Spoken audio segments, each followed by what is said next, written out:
and welcome to this YouTube channel. My name is Penny and this is Penny's Coding Bits.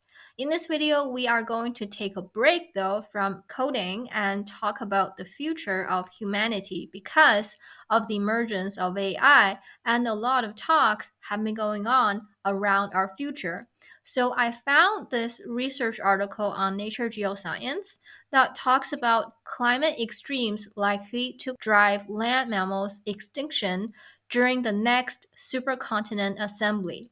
So, the extinction of mammals is not news to many of us, but the assembly of the next supercontinent is.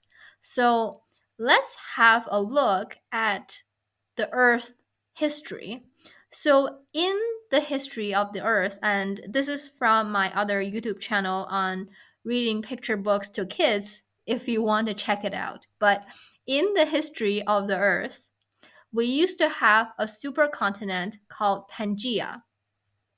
And according to this article, we are going back to that kind of continental assembly.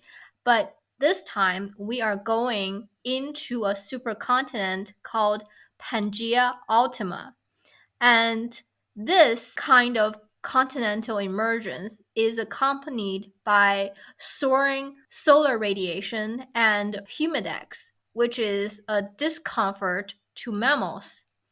And with those kind of changes, our habitable land is being decreased from our current level to something that looks like this. So in this video, we are going to break this down into the continental changes, the temperature changes, and the humidex changes, and all the tectonic activity that could happen with all of these changes and what that means for all of the lives that are living on this planet at that time. We all know that ocean currents affect inland temperatures, but with this kind of vast landmass that's sitting on the equator, the ocean currents cannot reach many of the inland regions. And that is why the inland regions of Australia right now looks like this. But imagine this on a much wider and more extreme scale. So, in this study, the researchers have found that the global average temperature for inland regions could reach up to 29.8 Celsius beyond the pre-industrial level given certain CO2 scenarios. Another point to consider is the sun will emit 2.5% more energy than it is today.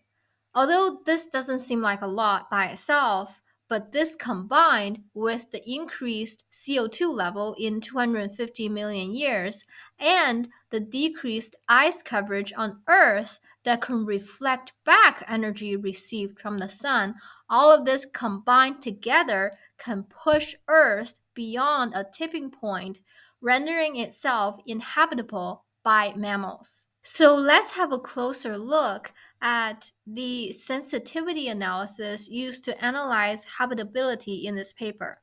So first, we start with our base scenario, which is our current scenario, and we can see that most of the land in the world are habitable, indicated by this graph here.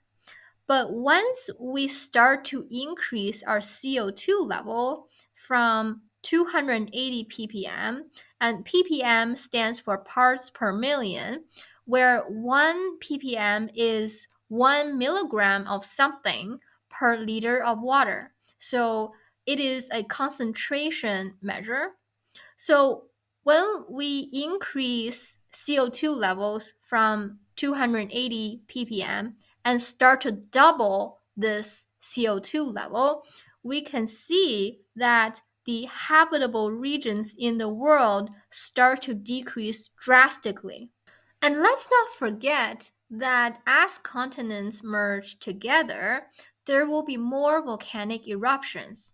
And these eruptions will be pushing more CO2s into the atmosphere, rendering this planet even more inhabitable. Although we don't have to worry about this for another 250 million years, this kind of study is helpful in helping us understand planets out there that are experiencing this kind of transformation right now. So I hope you found this as fascinating as I did, and I'll see you in the next video.